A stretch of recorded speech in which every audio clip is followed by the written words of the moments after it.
What's up, everybody? Welcome into this Sunday night edition of Pushing the Pile, brought to you by FanDuel Sportsbook. Make every moment more. I'm Mike Renner, joined by JP Acosta, as always. JP, how you doing today, brother? I could be so much better. I'll be so honest with you. That Jaguars game ruined the vibe for the rest of the day. You were flying so high, too. The vibes heading into that fourth quarter were probably through the roof. Obviously, Astronomical. not right now. I'm sorry for that. We'll get to that when we get to that one. We have to start, though, with Sunday Night Football because, well, it just ended. You guys are probably tuning in straight from that. And it was tough. It was a slog. It was a 25-10 victory for the Chargers at home. And my big number for this one, negative -0.5.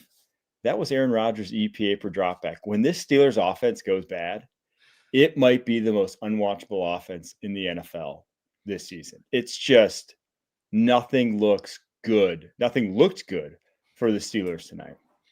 You can tell that Aaron Rodgers is in his Celtic Shaq era because he just doesn't like getting hit. There was two-play stretch that I really think kind of encapsulated the Steelers on that night and sort of the pitfalls of the Steelers offense with Aaron Rodgers this season.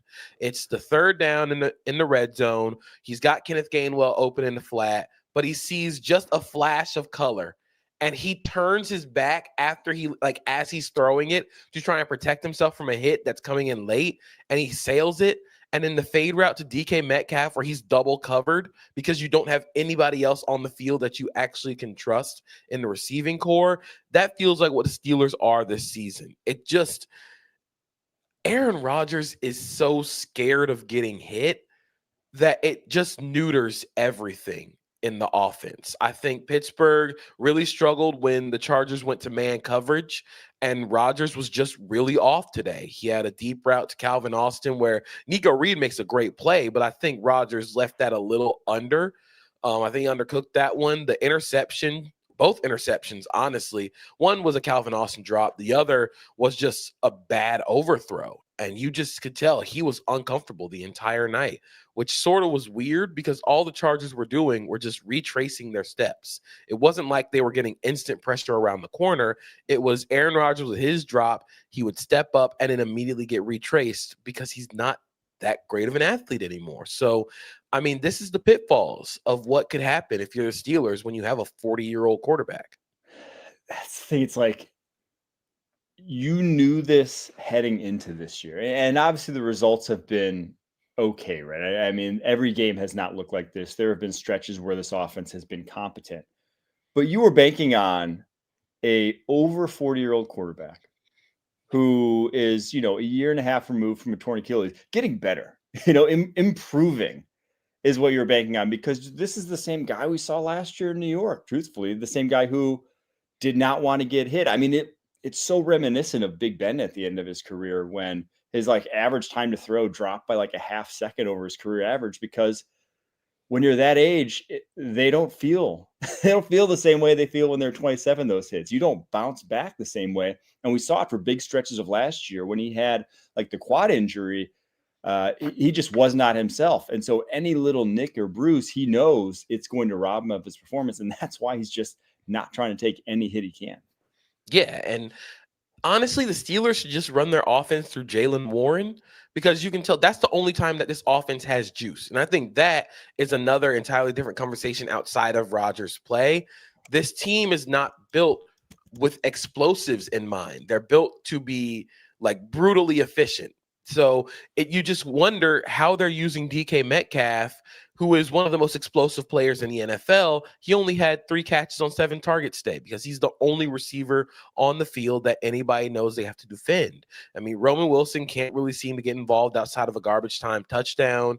Jaylen Warren is your most explosive player, and it just sort of brings me to remembering all the rumors about the Steelers wanting to add a receiver before the season. They wanted to add a receiver at the deadline, and they struck out both times. So it's just this is what happens when you build a team that lives and dies in 12 and 13 personnel without really a lot of explosive downfield guys of those like multiple tight ends. I mean, Freiermuth is sort of an in-between guy. Jonnu Smith is a underneath yards after the catch guy. Darnell Washington is a blocker. You just don't have any explosiveness in this offense. Yeah, I mean, the only guy outside of DK Metcalf that gets open on his own couldn't catch a cold tonight in Calvin Austin. Like that's your only other guy. And like the Roman Wilson thing, I wasn't super high on Roman Wilson coming out, but even I am surprised that he has not been a factor whatsoever for the Steelers offense outside of obviously the garbage time touchdown at the end. But like at Michigan, he had reliable hands. He at least was, seemingly a competent route runner, had some speed element to his game, but he just seems almost like an afterthought in the offense through 2 seasons now. Yeah, and I think with Roman Wilson, when he was at Michigan, I said he was like the king of the over route because that's all he would run. He'd run overs and crossers, which you'd think would mesh really well with what Arthur Smith wants to run.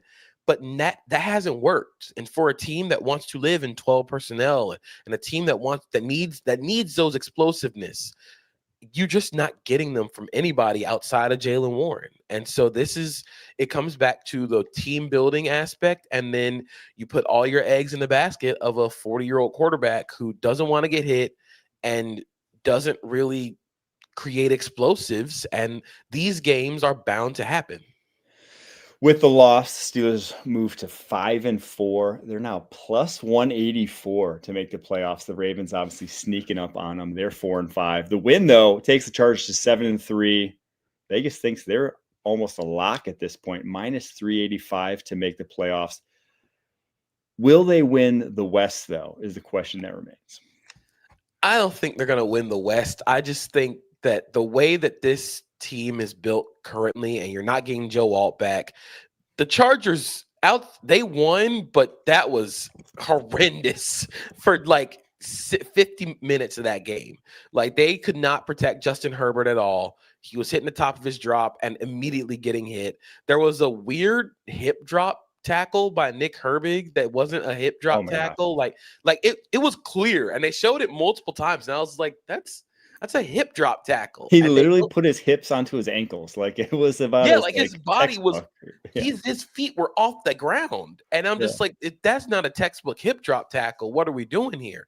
But what they have is a quarterback in Justin Herbert who, when the time comes for him to make a play, he's going to do it. The touchdown to Ladd McConkey was sick. And the big route to Ladd McConkey where Jalen Ramsey chased him down, which low-key was one of the most impressive plays by a safety this season. I didn't know he still had that in him. I didn't know he could hit that gear. I thought that Ladd was going to run away from him, and it feel for me like watching like Lightning McQueen in Cars 3 when all the other cars are running past him. Nah, he showed Unc still got it. But this team, the Chargers, they just have guys. They have the quarterback who can make guys wrong. And again, in man coverage, if you're going to play man coverage against Ladd McConkey, good luck because he's shredded that. Yeah, the thing is, just keep Herbert healthy at this point. I couldn't believe that they're still throwing the ball in that fourth quarter. I was like, just run it. Like, just get to the barn here with Herbert. You cannot risk him getting injured behind that offensive line this game. And looks like, fortunately, he made it out unscathed. All right, let's get to Patriots at Bucs. Patriots win 28-23 on a big Drake May game. My number from this one, it's 3. That was how many scores the Patriots had from 50-plus yards out, all from rookies. Last time that rookies had 3 50-plus yard scores for a team in NFL history, well, it was 1998, and it was one guy. It was Randy Moss for the Vikings. But the Patriots, massive win.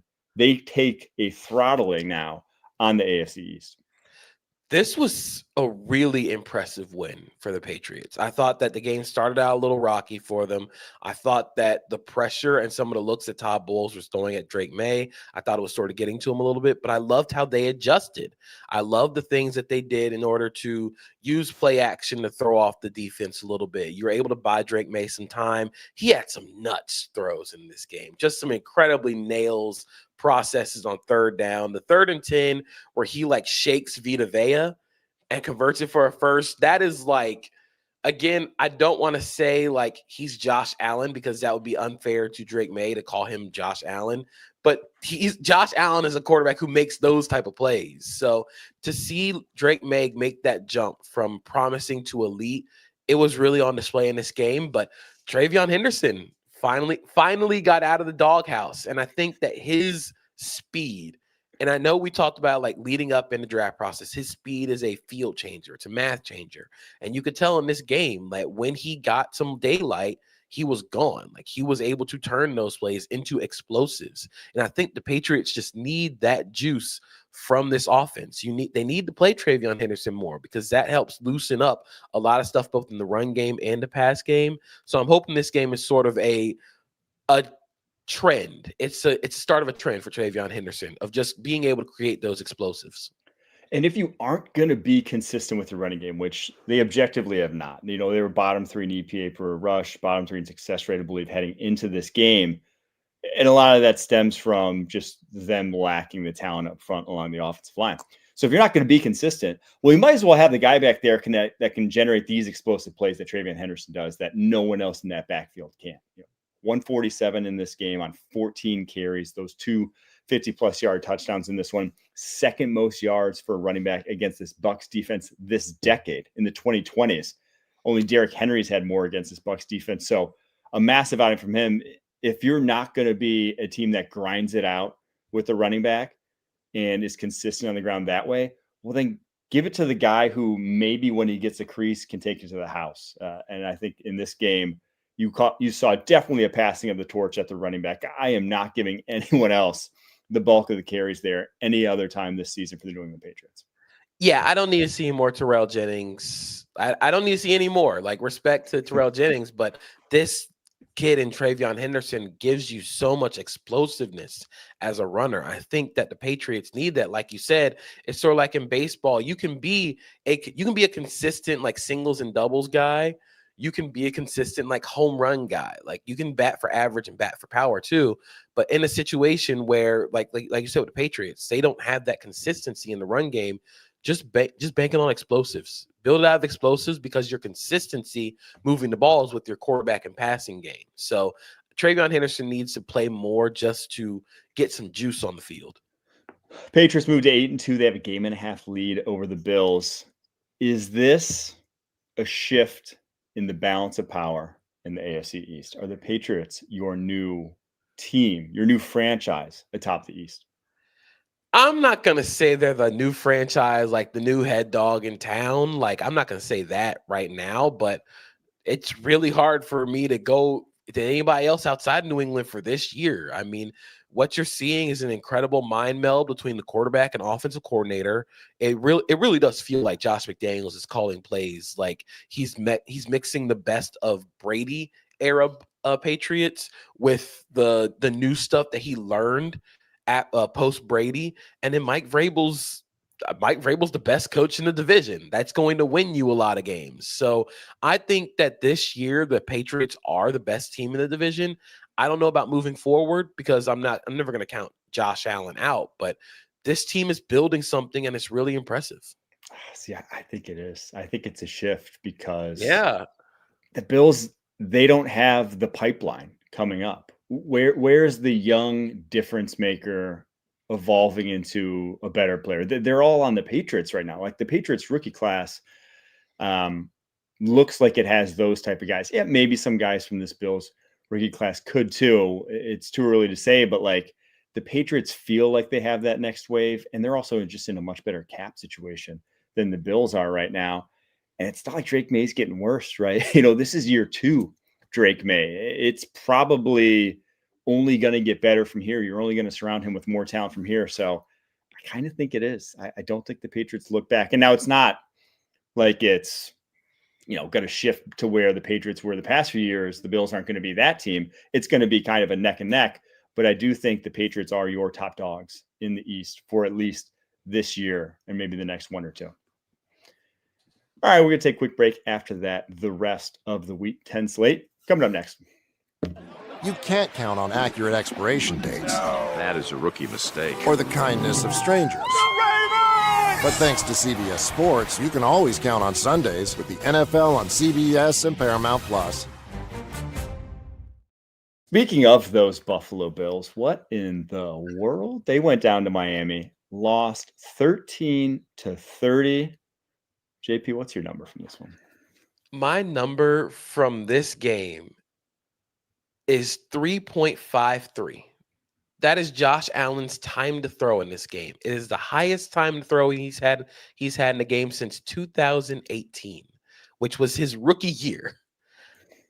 It's officially like panic time for the Bills in this offense. I am so concerned about the sustainability of the passing game.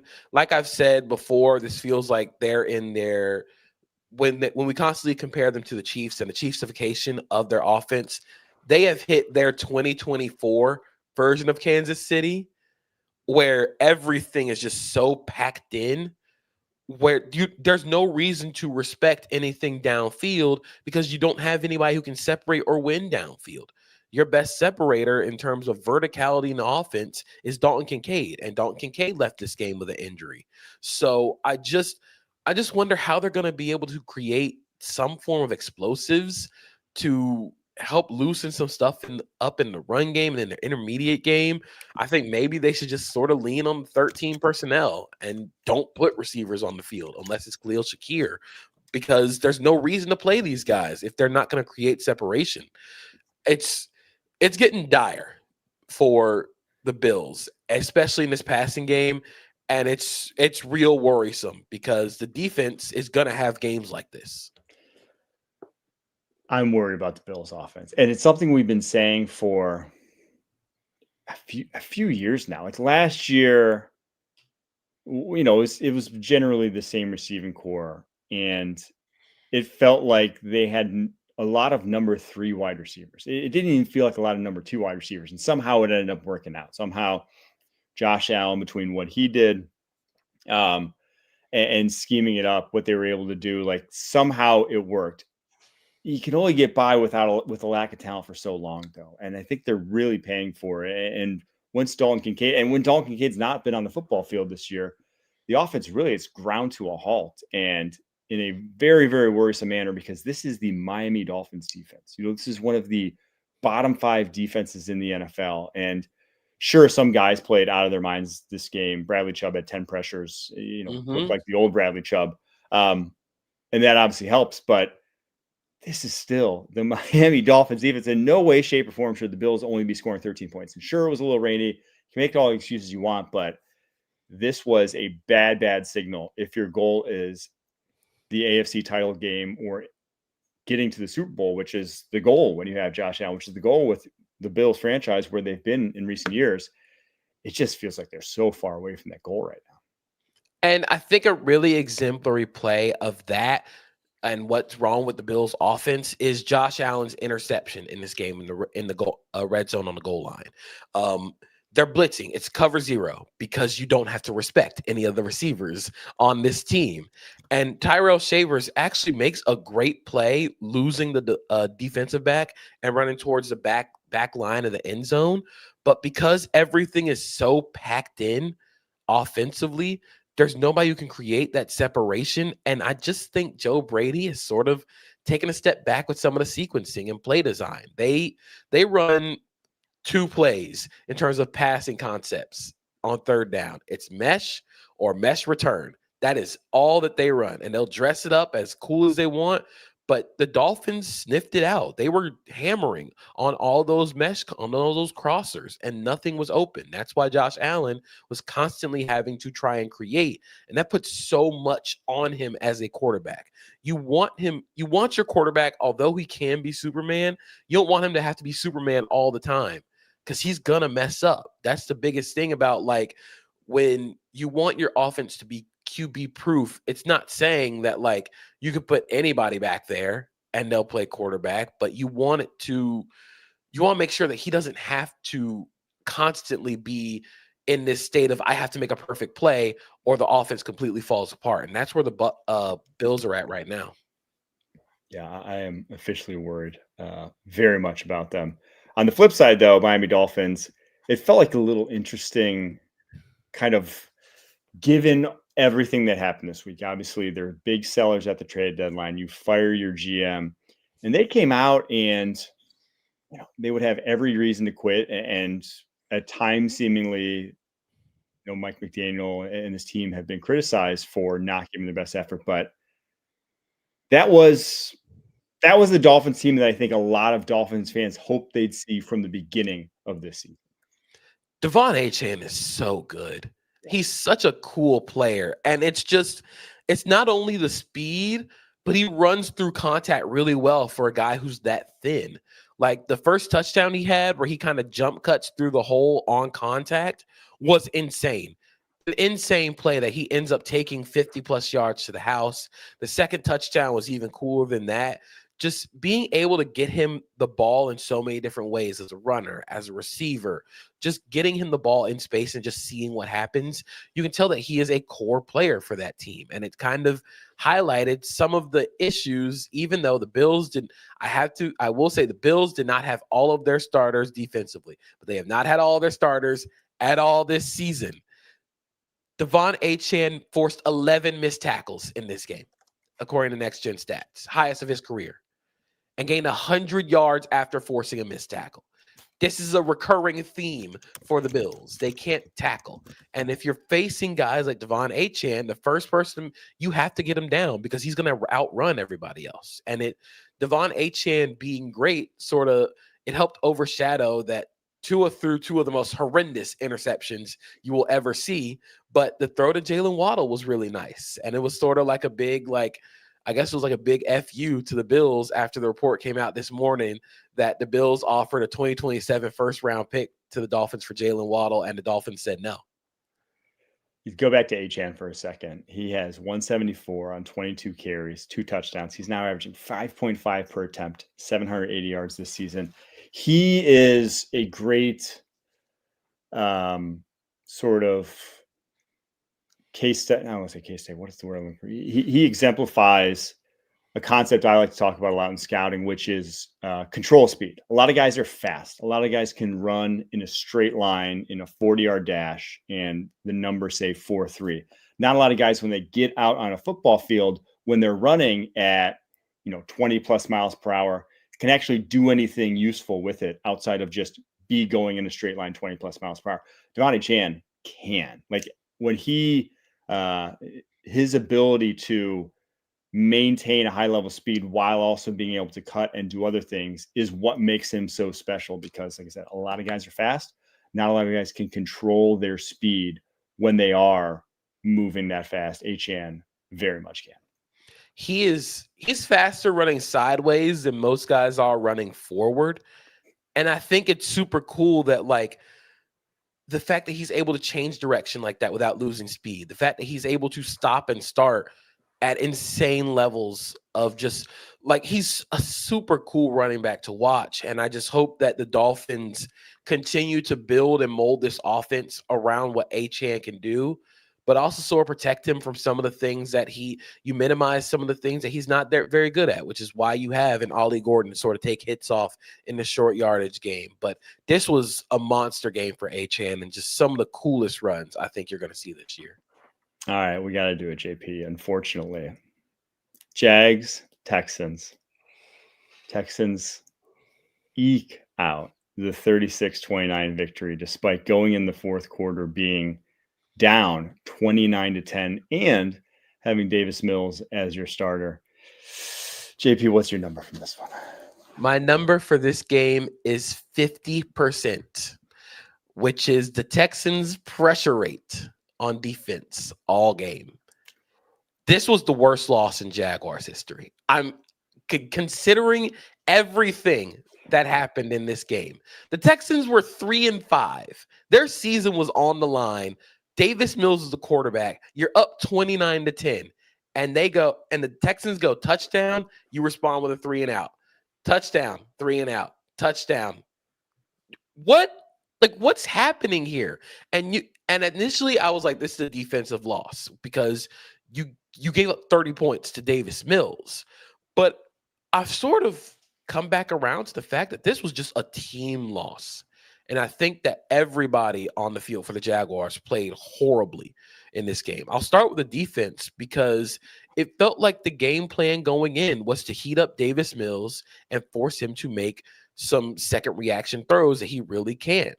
And then they stopped doing that. They tried to win with 4, and they couldn't. It's not they couldn't win with 4. They had a 44.7% pressure rate, I believe, which is one of the highest numbers of the week in the NFL. But they only sacked him once. Yeah. That's the issue. They couldn't convert those pressures into sacks, where the Texans had a 50% pressure rate and were able to convert them into 5 sacks. The fact that you're not able to finish any of those plays is an issue. I think when you get to figuring out why that happened, Davis Mills had a 2.81 time to throw. I do think this was a good call and a good game plan by Nick Caley to sort of beat the Jaguars' signature stuff. They run a lot of quarters. They run a lot of quarter, half. There was a nice touchdown that Davis Mills threw on a double post in the red zone that I thought was really cool. And then they just have the game plan we talked about going in for the Texans this season was they have aces. They have Nico Collins. They have Daniil Hunter. They have Will Anderson Jr. Regardless of what happens with the others on this team, if the game was close, you knew your aces would show up. And that's what happened in this game. They had aces where the Jaguars didn't. And offensively, they're not a good offense right now. And for me, it's a lot of things. But I do think this game was probably the worst called game for Liam Cohen as the play caller of the Jaguars. I think that they ran a lot of straight drop back in this game. Too much straight drop back for a team that was missing their starting left guard, was missing their top 2 wide receivers, and going up against the number 1 defense in the NFL. You have to move the pocket a little bit. And I just think that was missing. I think they only ran for 3.5 yards per carry, which is not going to cut it in that game, especially because it seemed like they were just trying to run the ball and kind of get out of there with a win. But this was an awful loss. It was the worst loss in Jaguars franchise history. Not even the AFC title game? No, the AFC title game, I can sort of square away by it's the refs. There's nobody to blame. You got to blame, yeah. This was all your fault. I like your point about the aces, though. And I do think that's the biggest issue with this Jags team right now. And a little worrisome given they don't have a first-round pick. I mean, that's kind of what James Gladstone even hinted at when he drafted Travis Hunter. Obviously, he's on IR right now. But they don't have that guy. That the Texans, Nico Collins, Will Anderson, Daniil Hunter, Derek Stingley Jr., they're all that guy. They are all the player that when push comes to shove, they can make a play that just they're not supposed to make, right? And Stingley had the one-hand interception, just not supposed to make. So the Texans have those guys. The Jags just really don't right now, unfortunately. Obviously, you're hoping some of these young guys, BTJ, Travis Hunter, develop into that. Even Trayvon Walker make the next step into that. Your closest guy maybe this year is Devin Lloyd, but I do think that's what's holding them back. And that was, I do empathize with your point that this felt like it should have been such a gratifying, satisfying win to pretty much eliminate a division rival, the team that's been atop the division, that's kind of been on the Jaguars' throats the past few years. It felt like a chance to exercise those demons, head to 6-3, be firmly in that wild card race and eliminate a division foe. But unfortunately, here you are now at 5-4, right tied with the Chiefs for that last wild card spot. And it's do you like those odds down the stretch? I don't know if I do. Vegas kind of does, though. Vegas still has them at +138. Not a terrible odds for them to make the playoffs, but that feels like a loss that could spiral the team. I said before the season, I was hoping for 9-8. I felt like they had missed the playoffs in the first year because I still just kind of think this team is 1 year away. And when they've played teams that have a pulse outside of the Kansas City game, the impact players, the stars, that, like we said, the aces have shown up while the Jaguars aces have not. This was a really bad game for the Jaguars defense and some of their defensive aces. Just again, despite getting a lot of pressure, they did not have a lot of sacks. And that's the big issue. And it's just Now you're playing like your backs are against the wall. If you want to make the playoffs, you have to win. You have to try and win out to make the playoffs. You still have both Colts games on the table. You still have, I believe they still have a couple more. They have a Broncos game later on this season. They have the Chargers. You have to go and win those games against those teams with aces to prove that you can be a playoff team. And right now, I just don't think they are, because on top of not having the aces, they shoot themselves in the foot so many times that it hurts the team. That you had the play set up. Trevor Lawrence makes a great throw. Parker Washington, who was awesome in this game, makes a great catch to set up Cam Little for the game-winning field goal, and Chuma Edoga commits a hands to the face. And then you're moving backwards again. The first play of the game, of the potential game-winning drive, Trevor Lawrence hits his back foot, and Walker Little is immediately dusted by Daniil Hunter and is sacked. What, you can't keep doing that in week 10. Like, at this point, you are who you are as a team. And this team feels like they're 1 year away from actually doing the dang thing. All right, let's get to Ravens at Vikings. Ravens win 27-19. Big number from this one. Well, it's 8. The Vikings had 8 false starts at home, the most for a team in a game at home since 2009. Woo! JJ McCarthy goes 20 of 42, 248 yards, 1 touchdown and 2 picks in this one. Of all the young quarterbacks, and he's obviously the youngest into his career, I think I'd throw Tyler Shuck out there. Don't count him. But I feel like of that last year's class, he's easily been the most worrisome at this point. There are big holes, big gaps in his game so far. He was on 20-plus air yard attempts in this game. He went 2 for 9 with 2 interceptions. That's not going to cut it. And you can tell that, you brought up the false starts as your big number. And I just feel like the procedural stuff isn't there for JJ yet, which is probably the most alarming thing, because that's the day one stuff. They're still trying to figure out, like, they're getting plays in late. They're trying to can it late. JJ McCarthy's still trying to feel out the offense. And at this point, like, man, it's week 10. And I know that he is basically in his first year as a starter, but he has 2 years in the system. Like, you've had a long time to figure out this offense.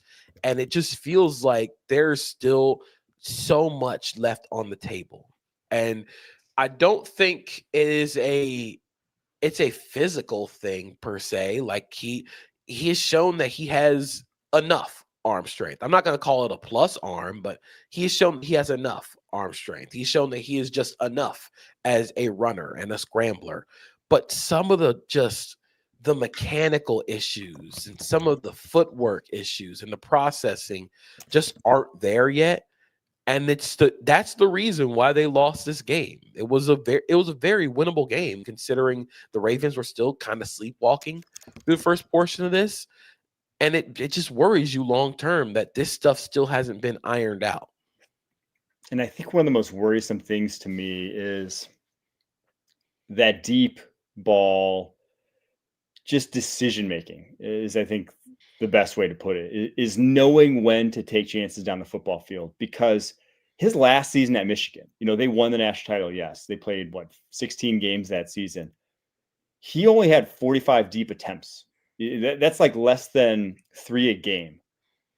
Drake May had like 84 that year, his final year at North Carolina. Caleb Williams was over 60. Like those guys were in offenses, or at least just like played a style of football where they had to know when to attack down the football field. That really wasn't what JJ McCarthy had to do in Michigan's offense. They were like either schemed up deep shots or it was a lot of runs. That was kind of what you worried about. The biggest worry with him was he did not come from a pass happy offense. So there were a lot of things to playing the quarterback that you kind of just didn't see that you're going to have to see in the NFL.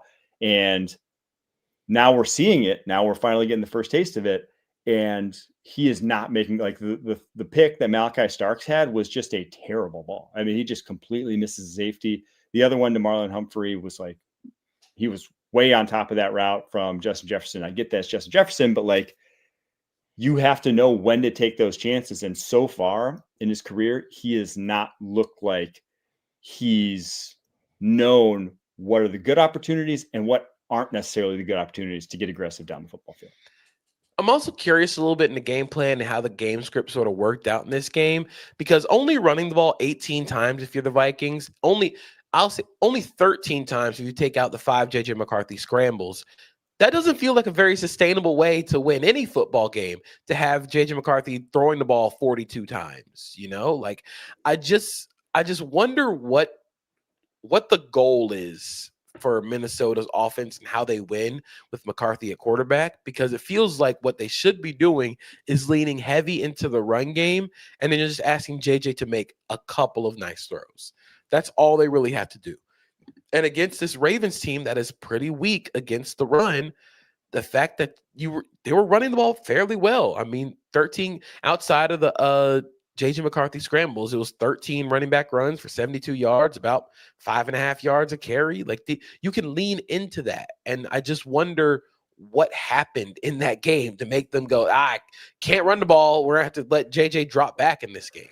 Well, I think some of it was maybe the 8 false starts, put him behind the chains quite a bit, didn't help. But yeah, they did run the ball well. 50% success rate. I think going forward, that's your plan of attack. I'm not going to say go full Jackson Dart, because we'll talk about that when we get there and run JJ McCarthy, but you could get him involved a little, like it wouldn't hurt, because I think that's your path to success going forward. It is definitely not at this point in time JJ McCarthy with over 50 dropbacks. I think we can confidently say that right now.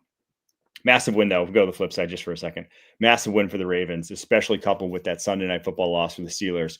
They are now 4-5, game back. We've said it before. We'll say it again. They have both the Steelers games left on the schedule. They are, I'd say, in the driver's seat to win the North. Not that that's any great feat right now. Not that that means they're back in any sort of contention to actually win the AFC. But I think you can confidently say this looks like the best team in the AFC North. I think so. And it also acknowledges they are a very flawed team still. I still think their offensive line has been a big issue for them this season. I think when you watch the early portion of this game, they were trying to do a lot of stuff downfield, trying to create some explosives. And by the time Lamar would hit the top of his drop, Andrew Van Ginkel is on his back, or Jonathan Grenard is in his face, or something was breaking down with the pass protection. So what they ended up doing was they just turned it all into a quick game style of game and forced Minnesota to try and tackle Zay Flowers, try and tackle Rashad Bateman. You have to try and tackle Mark Andrews and Isaiah Likely. And Lamar Jackson was incredible using the quick game in this game against the Vikings. I believe if you go and look at next gen stats, Lamar Jackson had a pass of under 2.5 seconds on 65.5% of his dropbacks. That's the second highest rate of his career. Like you could tell the game plan, they adjusted. They were just going to quick game this out. And I think it's really impressive and really cool to see how much Lamar has grown as a passer, to just allow like, yeah, we'll use a quick game. We'll just shred you that way instead of going for all the fireworks. Yeah, Ravens offense still very much a house. All right, let's get to the Rams at 49ers. Rams roll them up 42-26, an absolute show that the Rams offense put on. And my big number for this one, Matt Stafford now with 4 touchdown passes. He has 22 touchdowns since his last interception. That is the second longest streak all time, behind only Tom Brady's 26, which occurred from 2010 to 2011. Is he an MVP contender at this point in time? Oh yeah, he is one of the premier MVP candidates this season. And it's just so cool watching the Rams offense and how the offense has evolved. I've said it before. I think Sean McVay in this Stafford era has adapted and changed to the ongoing trend of the NFL much better than most of his contemporaries when it comes to offensive and play design. This was another game where they hammered 13 personnel against the 49ers. According to Jordan Rodriguez of The Athletic, they used 13 personnel on 44.8% of their plays, and they had 6.73 yards per play. in 13 personnel and a 63% success rate out of 13 personnel. 4 of their 6 touchdowns came with 3 tight ends on the field. Who would have thought that Sean McVay's Rams would be majoring in 13 personnel after being one of the most stringent 11 personnel teams in NFL we've seen for such a long time. And it's really cool seeing Sean McVay adapt his offense, and sort of now you're able to really force teams into base defense, which is what everybody wants to do now. But having that, and then having a quarterback playing with as much confidence and as much flair as Stafford. Did you see the no-look touchdown? He had another one where instead of the middle of the field, he's throwing it to the sideline. And it was so cool because he got up and immediately knew it was a touchdown. The Rams might be the coolest team in the NFL right now. They are top 5 in points per game and top 5 in points per game allowed. Only the Seahawks have done so as well. And guess what? They meet next week. Ooh, I feel like not all of them, but most big-time matchups this year have been spoiled by some sort of injury, some sort of something. This is the first time where it's like, hey, we actually have this collision course of maybe the 2 hottest teams in the NFL going to play each other, and no big name is going to be absent. Knock on wood. I should really do that because it's been spoiled before. But, yeah, the Rams are absolutely rolling. Now, it helps when the 49ers are playing basically their C squad defensively. That was rough out there for them and will be rough for the rest of the year because none of those guys are coming back. But I got to tell a quick story because I was on a Shrine Bowl call a couple weeks ago scouting Ohio State's backup tight end. I can't remember his name off the top of my head. But after watching his tape and we're discussing him, everyone's like, yeah, he's not really much of a receiver. I'm like, this guy's going to get drafted. I would bet money this guy's going to get drafted because of what the Rams are doing and what the Bills are doing. The rise of 13 personnel is not going to be limited to just a few offenses around the NFL. It is going to become a trend after the season with how effective it's been for the respective offenses, Seahawks as well.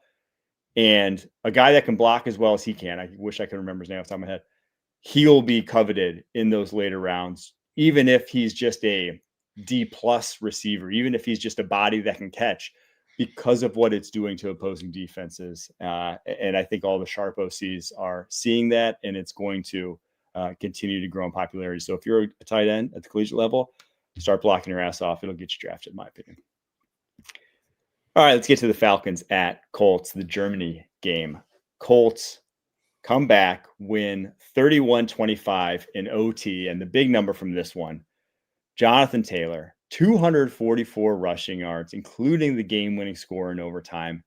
That was the 19th most of any game in NFL history. This was an MVP performance from Jonathan Taylor on a day where the Colts passing game did not look that good. Outside of the big post touchdown, Alec Pierce, where the Falcons are in spot drop cover 4, and Daniel Jones beats it over the top with the over the top with the passing touchdown. I found it very odd that Daniel Jones's magic numbers against pressure have gone down dramatically in the last 2 weeks. It feels like they have not been able to find the proper answers for pressure this season. But you don't really need that when Jonathan Taylor is running for 244 yards. I'd argue he is one of, if not the best pure runner in the NFL right now when it comes to vision, when it comes to breaking tackles. I think it was 83 yards, the touchdown run, where I think AJ Terrell just sort of forgets that the ball, that the ref didn't blow the whistle, and he keeps turning his legs, and then the breakaway speed at that size. It is so fun watching him continue to blossom as an NFL player, and seeing the Colts sort of just go, all right, they can't stop the run. We're just going to lean on our guy. I think he gets underrated in the who's the best running back in the NFL conversation because he is almost too efficient. He does not need to do the flashy things that look good on a highlight reel because he is paces his run so well. He sets up blocks so well that his highlight reel runs look very, I don't want to say pedestrian. They're boring. They're not amazing wow runs. It's just him kind of, little jump cut, kind of shrugs off him, and then he's runs off to the races, and he has a very understated running style. It's a very effortless motion out in the open field. He's a 4.39 guy, and a lot of people didn't think he was that fast in college at Wisconsin because he's kind of like Breece Hall, where they have very it's like easy gates, effortless gates. Yes. And so he just does everything right about the position. His vision is exceptional. His power is exceptional. His speed is exceptional. There really is just nothing to his game that's not there, except for maybe that creativity to get some highlight reel plays in there, but you really don't need them when you're as good down to down as JT is. Yeah, it's like how Tim Duncan was like. Yes, he was never spectacular. Like he never had like the amazing highlights that like you'll see on like TikTok edits, but just game in, game out, you knew you were getting 20 and 10. And game in, game out, you're going to get consistency from Jonathan Taylor. I do think in this game they had a couple of really monster Tyler Warren plays. The fourth down catch where he sort of big boys Billy Bowman, which I thought was incredibly funny because Billy Bowman's great. That is not a good matchup for Billy Bowman. He had a couple really cool plays after the catch. It's almost a foot between those two. Yeah, like that's just not a great matchup for him. And he had a couple nice plays in this game. Alec Pierce touchdown, but he also had a big block on a Jonathan Taylor 83-yard touchdown run. And it's sort of just you're getting key contributions from all of your stars. And it sort of helps offset what I thought was a pretty poor Daniel Jones and offensive line game in the passing game department. Yeah, Daniel Jones sacked 7 times in this game. Jalen Walker remains a terror. James Pierce has a forced fumble as well. Although James Pierce in the running game, he shouldn't even be out there at this point. That guy looks like a DPR, at least at this point in his career. I looked it up because I was like, man, he really is just undisciplined against the run. I mean, he was getting up way upfield on the game-winning touchdown and has just not been a playmaker. He only has 1 run stop all season long. PFF stat. It's the lowest of any player with at least 100 snaps in run defense all season. So not much of a difference maker there. But for the Falcons, is it time to worry about Michael Penix Jr.? He goes 12 of 28, 177, 1 touchdown. How much on the panic meter are we pushing for Michael Penix Jr. right now? If 1 is no panic at all and 10 is like they need to start looking for a quarterback, I'm at like a 6 right now. Like I'd say like 6. I'm saying around like 7. Like I'm a little worried, a little concerned. But the biggest thing is his numbers against the blitz and numbers against man and his play against man coverage has been awful this year. And that's not something that that's not something that I saw when he played last season in terms of being against the blitz. I actually thought he had some pretty nice moments against the blitz, but everything feels so mechanical for Michael Penix Jr. It feels so herky-jerky. And I'm not just talking about the throwing motion. I'm just talking about his movements within the pocket feel so herky-jerky, feels so robotic that he can't really create. He's not a creative like passer or like runner that can create with his arm angles, create with scrambling. That's not his style of game. He's gonna throw the ball with his one arm angle. He's gonna throw it 100 miles an hour, and that's how he wins. But I think against man coverage, he has been awful this season.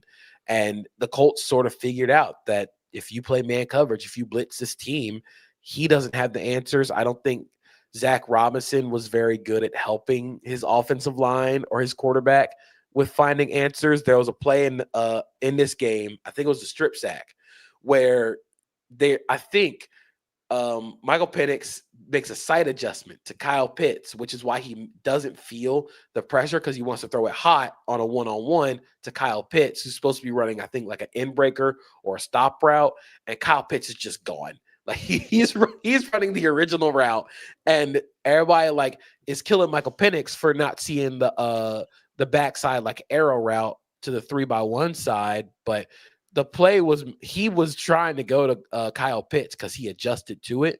And then the next time they showed that look, they actually adjusted to it, and Sauce Gardner knew it was coming, so he jumped around and almost got a pick. So it just feels like instead of trying to make Michael Penix play hot and make these side adjustments, something I think Ben Johnson did really well last season with the Lions was just motion guys in to create 7-man protection and throw it downfield. Like really hammer teams when they try and blitz you. So I just think their answers against blitz, I think their answer against man coverage have to improve for Penix to be something as a quarterback. But it's tough for him and the Falcons because this team is too talented to be where they're at. Yeah, this team, I completely agree. They do not feel like a 3-6 football team.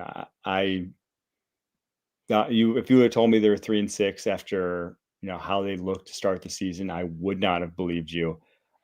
They are losers of 4 straight now. The Atlanta Falcons are. All right. And real quick before we get off of the Falcons, they don't have their first round pick this year because they traded it in the James Pierce trade. So as of this point, the Rams are still one of the best teams in the NFL and have a top 10 pick this season. That is the worry. And everyone thinks, oh, we trade a first rounder, it's going to be, we're making the playoffs for sure. We just got James Pierce. He's going to lead us to the playoffs. Doesn't always work that way. Pick number 10 right now in the NFL draft would be the Rams if the season ended today. Whew. All right, let's take a quick break. After that, the not so great games. No, there's some good games still left, but the rest of the Week 10 slate, shall we say. Only CBS Sports can bring you big time during the heart of Saturday afternoons.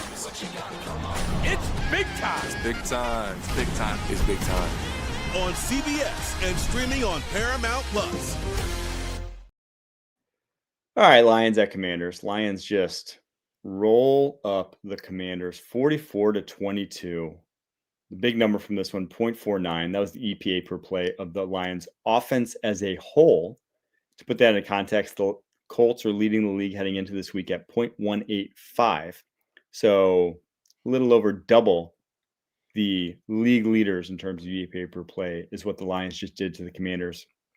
And it came with, or coincided with, Dan Campbell taking back play calling duties for the Lions offense. I said leading into this season that maybe Dan Campbell was the one with the juice for the Lions offense, and he takes back play calling and they score 44 points. But this is also something that the Lions just do. Whenever they lose a game, they come back and absolutely house whoever they play against the next week. I'm not saying that Dan Quinn should be fired because they did make the playoffs last year, and it's year 2 of the Dan Quinn regime. But Dan Quinn has not had a good defense in like 4 years. And this is not a good defense. This defense is awful. And again, like they scored 22 points on the Lions. I think that's pretty respectable. But you gave up 44. And I know the Lions are one of the best offenses in the NFL, but they put up no resistance. And it goes to the thing that we talked about the Commanders this season is when you're betting on aging veterans and don't really add anything of substance to this team in the offseason. I mean, Trey Amos was their major, that was their major acquisition this offseason in the draft, and he got hurt and left this game. So you're looking at hoping your vets carry this team, and they just haven't been able to do that. So I'm not saying Dan Quinn should lose his job, but it's tough to be the defense coach and have the defense be one of the worst defenses in the NFL. This is the second time they've lost 44-22 in the last 4 games. They lost 44-22 to the Cowboys a month ago. And they now have become the first team, not the first team. They've tied for the longest streak of losses in NFL history of 21 plus points. They've lost their last 4 games by 21 plus points. 44-22, 38-14, 28-7, and 44-22. Commanders are getting the ass kicked. And honestly, as bad as it sounds, and as much as it's not like quite fair to say, but I feel like them making the title game last year may have actually set them back because they had a much inflated sense of how good they were in relation to the rest of the NFC when this defense has got awful. It is truly a bottom 5 unit in the NFL. They're not going anywhere anytime soon. And it's like a complete tear down rebuild sort of time because the vets they're relying on, like the key pieces, your defensive Deron Payne, your linebackers, Marshawn Lattimore, these guys are all at the end of their rope, right? Like you need an infusion of talent at all those positions, every position along the defensive line. And that's hard to do. That is not easy to do, especially when they don't have the picks now because they trade them all away for Debo and Laremy Tunsil and don't really have that much cap space because of how much money they spent. Now they still have some, still sign some free agents, but not where they once were. So yeah, just not looking good. Just all around not great for this Commanders team right now. Yeah, the vibes are horrendous for the Commanders right now. And it's just, this is why you can never say we'll be back for a team that goes and like for any young upstart team, it's we'll be back. Like we're going to be back next year. No, you won't. If there's one thing I've learned as a Jaguars fan, whenever you think you're going to be back, you're never back. 2022 Jags thought it was like the start of something special. And then the ground falls out from under you. I have been where you have been, Commanders fans. I've stood where you've stood. And believe me, this shit sucks. It really does. But I think that this team, just like you said, needs an infusion of youth. I believe they're one of the oldest teams in the NFL. They're the oldest. They're the oldest team in the NFL, despite having a second-year quarterback, and none of the vets have been good. So you need some youth on this team. You need some energy. They don't have any juice right now. Lacking juice is an understatement. It's just, yeah. Unfortunately, it's over for the Commanders this season. They fall to 3-7. Lions move to 6-3. They play the Eagles next week on Sunday Night Football. That'll be a fun one. All right, let's get to Cardinals at Seahawks. Seahawks sprint away. It was 35-0 with 8:33 in the second. This was the quickest ender, I think, all season. This was, the 10-run rule in baseball, Little League growing up. This was the quickest 10-run rule we've gotten to. They end up actually winning 44-22. But my big number from this one is 28-0 because they had 28-0 leads in back-to-back weeks. That's only the third time in Super Bowl era where a team has led 28-0 or more in back-to-back games. The other times, 1985 Chicago Bears, 1992 Minnesota Vikings.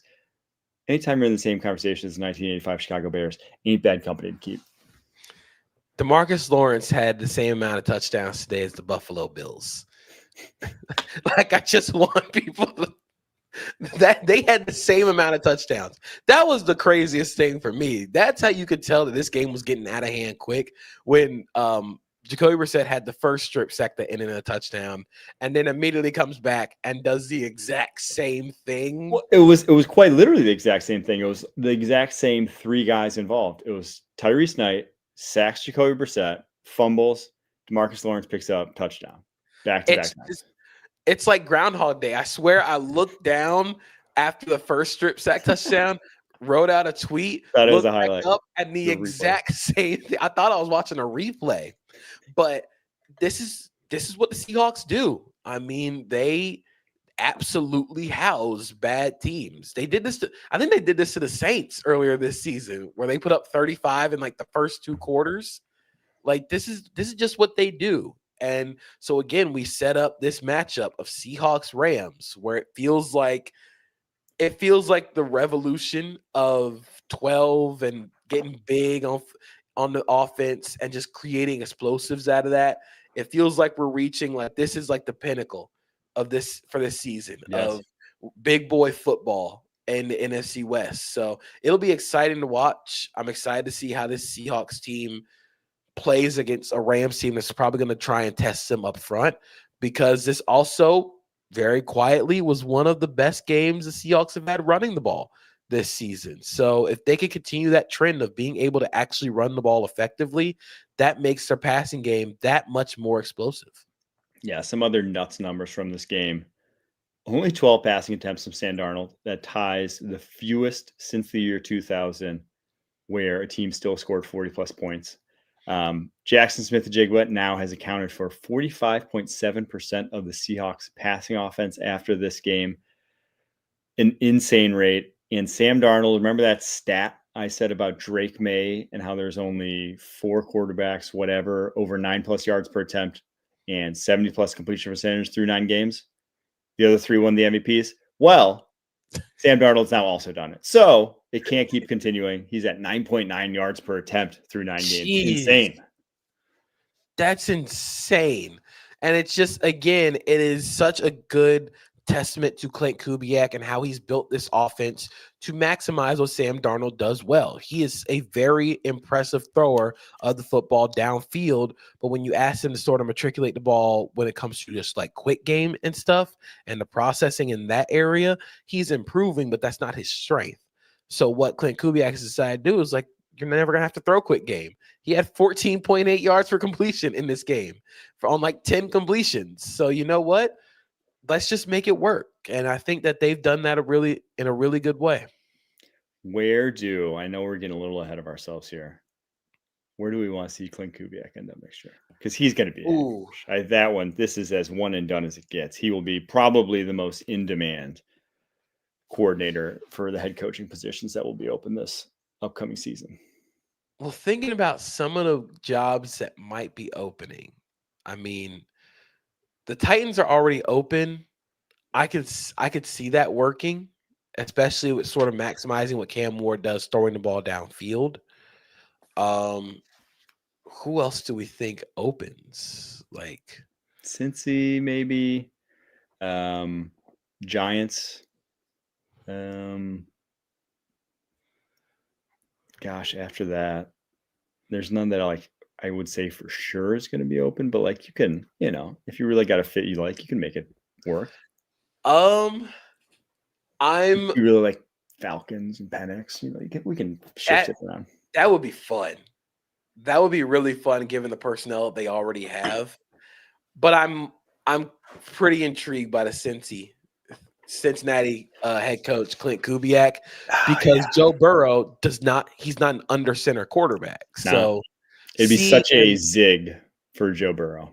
It would be a zig, but I think it'd be a needed zig for that team. Just to look, man, you're going to throw the ball like maybe 25 times, but you'll have 400 yards. You know what it would kind of be like? It would kind of be like LaFleur for Rodgers, where Rodgers famously was like a hate motion. He wants to do what Joe Burrow did. And then Burrow in that mold of just let's drop back, 5 out 30 times a game, you get killed in today's NFL with how good pass rushers are, with how good blitz packages are. Kind of save him from himself, because let's be honest, Joe Burrow, if you can do that, you can do the other stuff. You could do what Sam Darnold's doing right now if you can do what Joe Burrow's doing. So I tend to agree. I think Cincy would be a great fit. But would he want to go to Cincy? What about Buffalo Bills head coach Clint Kubiak? I was actually, when we were talking about the Bills, I'm like, there's a world where they don't make the playoffs. Right now. That's the thing. If this team does not make the AFC Championship, which that is a very real possibility at this point, because they will have to go on the road as the wild card team. If they don't make the AFC Championship, does McDermott get canned? Well, here's the thing. So they're 6-3. They have Bucks, Texans, Steelers, Bengals, Patriots, Browns, Eagles, Jets. So you got 2 layups in there with Browns, Jets, probably a third with Bengals, but are the Bengals that much worse than the Dolphins right now? Probably not. I mean, their defense definitely is, but there's a chance that we're talking about a Bills team that has, could go 9-8, 10-7, and be on the outside looking in the playoffs. And if they don't, I don't think Sean McDermott is retained if they don't make the playoffs this year. Yeah, if they're not anywhere near an AFC Championship game, I would seriously consider it. Whew, that would be interesting. I would be intrigued by that one as well. And then just get Joe Brady and Cincy then. Just that one would definitely work. Recreate LSU. Exactly. Let's get Ed Orgeron in here. Oh, dude. Let's actually recreate LSU. Edo. I don't think I've told my Edo story on this pod, but it was right after he got fired. I'm at the Senior Bowl. I was working at PFF, so we had sideline access, and I'm standing there. I think I was next to Cole Kublik.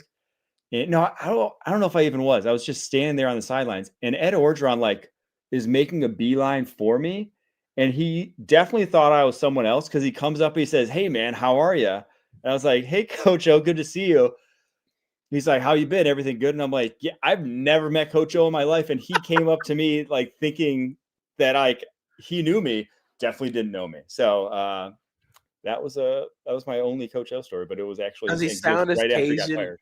Does he sound as Cajun in person as he actually does on TV? Yes, he does. It was actually hard to hear, hard to understand what he was saying. Because I assumed he was gonna ask me a question. I didn't think he was just gonna. So I was very taken aback by the whole experience. But Coach O, 1 of 1. All right, let's get to Giants Bears. Bears win on a last 2-minute touchdown from Caleb Williams, 24-20. Jackson Dart unfortunately goes down in this game. That's why my big number is 77. That is between the amount of sacks, between the amount of hits, and the amount of times he's been brought to the ground on tackles that Jackson Dart has had through 7 games. And lo and behold, he comes out of this game with concussion. That is a unbelievably high rate for any quarterback to try to sustain for not only just a season, but if this is his career, he's going to be going through it. And this is sort of why I think Brian Daboll ends up getting canned at the end of this. Not only because he back up being a legitimate head coach for this team in 2026 and beyond, but he cannot protect his young quarterback from himself. Yeah. He's calling plays like he's trying to save his job, and that means running Jackson Dart into the ground. And he's a rookie. It feels like every game you see an update from Adam Schefter that says Jackson Dart taken into the medical tent. Jackson Dart is on. Russell Wilson is just standing. I don't think Russell Wilson has ever sat on the bench. I think his helmet's on all game. Helmet's on the whole game like Kirk Cousins, because he just knows Jackson Dart's going to come out of the game because of a concussion. And it reminds me of the Thursday night game against the Eagles, where Dart gets hit, has a concussion, and Brian Daboll goes back there to look in the medical tent to try and figure out what's going on, try and get him back in the game. That's a desperation move. That is a desperate coach. And at this point, you're not only hurting the rest of the team, but you're hurting your investment as the franchise quarterback. Yeah, I get Jackson Dart. It's kudos to him. The guy has been a warrior this season. If you're a Giants fan, this is how you want a guy to play. This is how every sports fan envisions that they themselves would be doing if they were out there. And so you got to love it from that perspective. But 11 hits per game is just so out of the realm of sustainable.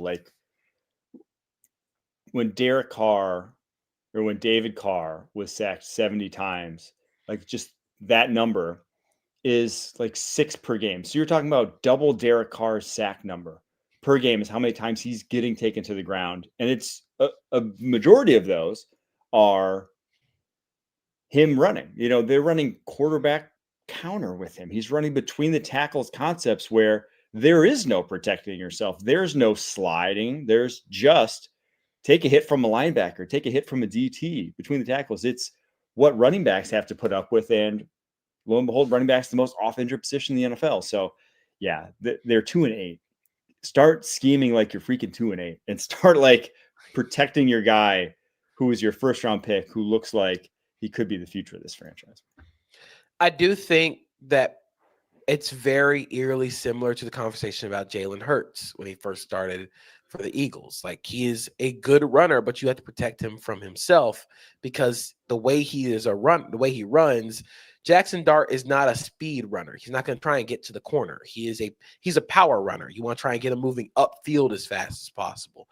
But like you said, that requires runs between the tackles where everybody's looking to hit him as hard as possible. So unless I think Scadaboo going down really hurt them because that's somebody who could take some of the hits off of Jackson Dart, but you have to protect the kid. Yeah. You want to hear something that just feels wrong? Oh boy. The Bears have the same record as the Lions. Isn't that just like, you're just like, what? They do? For all of the concern that I've had about Caleb Williams and for the concern that I've had about the Bears offense, the fact that they're 6-3 speaks to how good of a offensive mind Ben Johnson is and how much Caleb Williams has grown as a passer this season. I think people are sort of expecting it and hoping for it to look like Ben Johnson with the Lions and Jared Goff. I think Jared Goff and Caleb Williams are two completely different passers, and it's not just because of like the off schedule, like not unscripted stuff. It's the fact that Caleb Williams in this offense is throwing the ball at least, I think, a full 2 yards downfield, 2 more yards downfield than Jared Goff did with Ben Johnson. This team, their on schedule plays are chunk plays, are explosives. And when it doesn't work, it's because you don't really have the variance of that doesn't work. So I think Caleb Williams this game, the numbers aren't going to look great, but they had 6 drops in this game. So I'm cautiously optimistic about the Bears offense moving forward. But I also think at the same time, Ryan Poles got an extension for nothing. Like, I'm sorry. He has gotten an extension for doing the absolute, like, bare minimum of getting a quarterback because the team is still not good. The reason that they have to do all the play action and Caleb Williams has to have, like, the magic on his, like, he has to have, like, a 2-second shot clock when he's a passer is because Theo Benedette is in at left tackle and he can't pass protect. But you traded off for that so they could run the ball a little better. But you go to the other side of the ball, the Bears are still trying to figure out who they are on defense. And that feels like less coaching and more you just don't have the dudes. That they just don't have the dudes is quite accurate, especially, with some of the injuries they've had this season. But also, I just watching this game, so DJ Moore goes down with shoulder injury. I don't need to see any more of DJ Moore. Luther Burden looks far more exciting. He looks far more dynamic. Let's get Luther Burden involved. And maybe he's not up to speed in the offense, whatever. He's a rookie, but he is the better talent right now. Obviously, I don't think anyone's confusing, even though they are 6-3. I don't think anyone's confusing this team for a Super Bowl team. 4 wins in the last 2 minutes this year. They still have a negative point differential, even though they're 6-3. So for the Chicago Bears, I just want to see more of the young guys. But some of these young guys are pretty exciting. Rome looks very good. Mm-hmm. Luther Burden looks like he could be a player. And then Caleb steadily improving every single week. Austin Booker, kind of fun. Good for the brand. High pressures. Austin Booker in this one. We're building something here. All right, let's get to the Saints at Panthers. Saints win 17-7 in a kind of yikes game. My number from this one, 2,422. If you don't know that number, it's because it's Bryce Young's 16-game yardage pace. That would be the lowest in the passing era, which is when they changed the rules in 2003. It would be the lowest ever in the 16-game season, the passing era. Now, obviously, we play 17 games now. His pace for that's 2,574. That would be the third lowest of that span. He is truly, with 124 passing yards in this game, having one of the worst, least prolific seasons of a full-time starter. And it's not like you're going to bench him at this point. He's going to get the rest of the season, but it ain't good. What the hell are the Panthers this season? Like, I don't get it. They have a few of the most impressive wins of the season in beating Dallas 30-27. They shut out the Falcons 30-0. They beat Green Bay 16-13. But you also have 42-13 loss. 40-9 loss. And now a 17-7 loss to the Saints. Like, what are we doing here? And I think it's the big thing for the Panthers is, like we've said all along, they have a gimmick, they have an identity, and it's running the football well and in minimizing what Bryce Young has to do as a passer. They ran for 73 yards today. They had 3.2 yards per carry on the ground. That's just not going to get it done. Against the Saints defense, that's not going to get it done on any day of the week. And then I just don't think they were able to find any success on the defensive line, which also is a big thing. This is what, year 4 of Ezero Evero in Carolina, and they still can't rush the passer. And that's the big thing, because Ezero Evero doesn't blitz, and they try and win with 4, and they don't have the dudes to win with 4 right now. So it still feels like they're constantly rebuilding, but you also have to figure out what you have in your young guys. And I don't know if Bryce Young has it right now. Yeah, I mean, it just does not look like he does, unfortunately. I mean, Tyler Shuck looked more encouraging than him in this one. Shuck was only actually pressured 9 of 30 dropbacks. That Panthers pass rush could not get home. Kelvin Banks, another great game, only a couple of pressures allowed for him.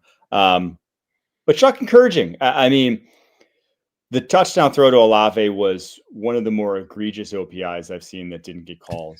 I mean, like, they were hip to hip, and then all of a sudden, JC Horn's like 3 yards further inland, and Chris Olave's on the same route, and it's like, how'd that happen? But I thought, at least from a composure standpoint, it looked a lot better than what we've seen in the past 2 weeks.